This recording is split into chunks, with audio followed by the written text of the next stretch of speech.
नमस्कार। आज हम एक दिलचस्प किताब के सारांश पर बात करेंगे जिसका शीर्षक है चील जैसी सोच। हाँ। हमारे पास इसका एक हिंदी सारांश है और ये सारांश चील के जो गुण होते हैं ना, उनसे कामयाबी के सबक निकालने पर जोर देता है। हाँ। तो आज का मकसद है समझना कि ये चील वाली सोच, ये नजरिया अपनाने से अपने लक्ष्यों को पाने में, पर्सनल ग्रोथ में कैसे मदद मिल सकती है।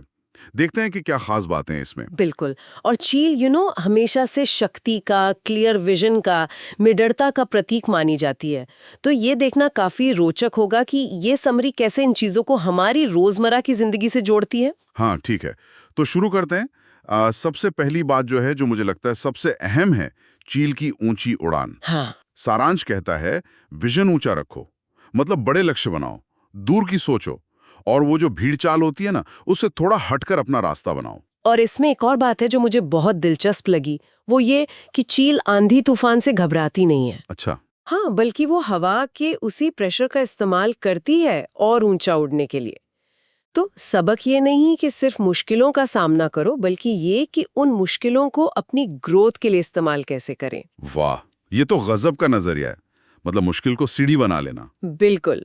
ये रेजिलियंस मतलब लचीलेपन का एक बहुत अच्छा उदाहरण है। ये वाकई सोचने वाली बात है।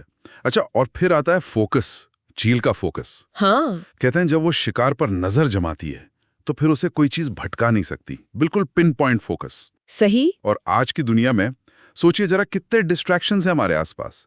फोन है, सोशल मीडिया है, लोगों की बातें हैं। हर तरफ। ऐसे में ये गुण कितना जरूरी है कि अपने लक्ष्य पर एकदम टिके रहना। सही कहा आपने।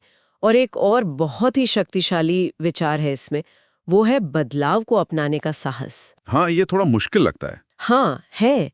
समरी बताती है कि चील अपनी जिंदगी के एक पड़ाव पर एक बहुत कठिन प्रक्रिया से गुजरती है। वो अपनी चोंच और पंजे तोड़ने वाली बात। हाँ, वही। वो अपनी पुरानी कमजोर हो चुकी चोंच और पंजों को चट्टान पर मार मार कर तोड़ देती है ताकि नए मजबूत अंग उग सके। बाप रे, ये तो बहुत हिम्मत का काम है। बिल्कुल। ये एक तरह से आत्मनवीनीकरण है, रीबर्थ जैसा। और यहाँ हमारे लिए सवाल ये है कि हम अपनी जिंदगी में किन पुरानी आदतों को या पुरानी सोच को जो अब बोझ बन गई हैं, उन्हें छोड़ने के लिए तैयार हैं, ताकि हम भी नई उड़ान भर सकें। गहरी बात है। अच्छा, ये तो हुई सोच और नजरिए की बातें, लेकिन इनको अमल में कैसे लाएं? क्या समरी कुछ प्रैक्टिकल स्टेप्स भी बताती है? हाँ, बिल्कुल। उसमें कुछ व्यवहारिक कदम दिए गए हैं, जैसे रोज अपने लक्ष्यों को याद करना, उन्हें कहीं लिख कर रखना या मन में दोहराना, ठीक है। और बिना भटके काम करने की आदत डालना। जैसे चील फोकस करती है, वैसे ही अपने काम पर फोकस करना। और वो भावनात्मक संतुलन वाली बात भी थी शायद। हाँ, बिल्कुल। इमोशनल इंटेलिजेंस डेवलप करना।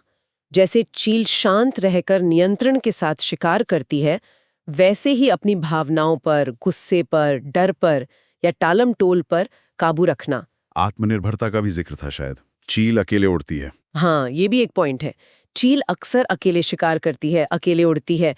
तो समरी कहती है कि ये कमजोरी नहीं, ताकत है।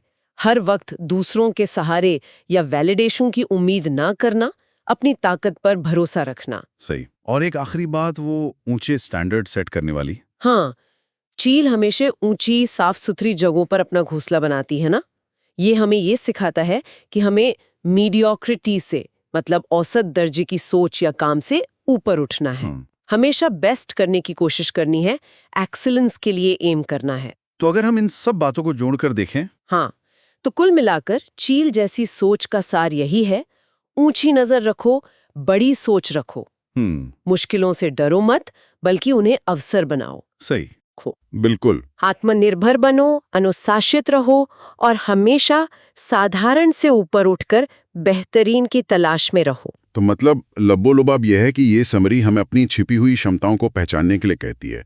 रोजमर्रा की जो छोटी-मोटी सोच है, उससे बाहर निकलो। हाँ। और चील की तरह अपनी जिंदगी में अपने सपनों की ऊंची उड़ान भरो। वो एक कहावत है ना, आसमान तुम्हारी मंजिल नहीं, वो तो बस शुरुआत है। क्या बात है, बहुत बढ़िया। ये वाकई एक जीने का तरीका बन सकता है। हाँ। तो इस बातचीत को खत्म करते हुए शायद श्रोताओं के लिए एक सवाल छोड़ सकते हैं हम। जरूर। आज से ही वो कौन सी एक छोटी सी चीज हो सकती है जिसे कोई भी चील की तरह देखने या करने की प्रैक्टिस शुरू कर सकता है, ताकि अपनी सोच के दायरे को थोड़ा और बड़ा कर सके, थोड़ा औसत से ऊपर उठ सके।